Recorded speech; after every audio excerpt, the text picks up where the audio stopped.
Bulletin का बाकायदा आगाज़ करें। नवासे रसूल हज़रत इमाम हुसैन रज़ी अल्लाह ताला अन्हु और उनके जानिसार साथियों की अजीम कुर्बानियों का दिन। मुल्क भर में आज यौम आशूर अक़ीदत व एहतराम के साथ मनाया जा रहा है। इस सिलसिले में छोटे बड़े शहरों में मातमी जुलूस बरामद।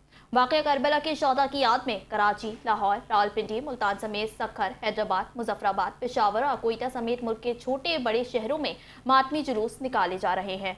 जुलूस के हमरा रवायती अलम, जुलजना और ताज़िए भी हैं।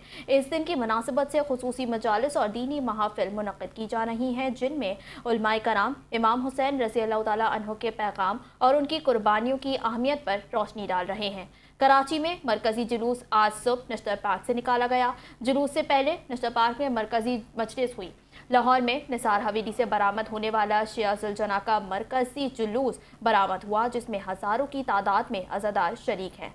मरकजी जुलूस अपने रवायती रास्तों पर गामजन है। मरकजी जुलूस महल्ला शिया पहुंचा। मस्जिद महल्ला शिया में अजान अली अकबर अदा की गई, जबकि मरकजी जुलूस करबला गामिशा पहुंचकर इख्तिताम पजीर होगा। सिक्योरिटी एहलकारों की जानिब से जुलूसों की मुसलसल निगरानी जारी है। पेशावर में यौम आशूरा का पहला जुलूस इमाम बारगाह आगा सैयद अली रजी शाह बरामद हुआ, जिसके बाद मजीद 12 मातमी जुलूस निकाले गए।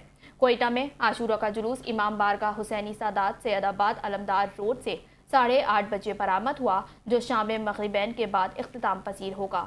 कोयटा में शब जुलजना और अलम ताज़ियों के कुल 35 दस्ते शामिल हैं, जबकि जुलूस के रास्तों पर नाश्ते, ठंडे पानी, शरबत की सबीलें, जबकि इमदादी कैंप भी लगाए गए हैं।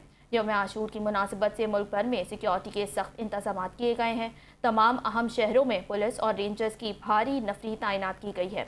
जुलूसों और मजालिस के रास्तों पर खुसूसी चेक पोस्टें कायम की गई हैं। मुल्क भर में जुलूसों के रूट पर गैर ज़रूरी आमदोरफ्त को रुकावटें खड़ी करके बंद कर दिया गया है, जबकि हसास इलाकों में इंटरनेट और मोबाइल फ़ोन सर्विस और दफ़ा 144 नाफिज की गई है, जिसके तहत असलहे की नुमाइश पर पाबंदी है। जुलूसों के इख्तिताम के बाद शाम गरीबा का इनेकाद किया जाएगा, जिसमें ज़ाकिरीन वाक़या करबला के बाद पेश आने वाले हालात को बयान करेंगे।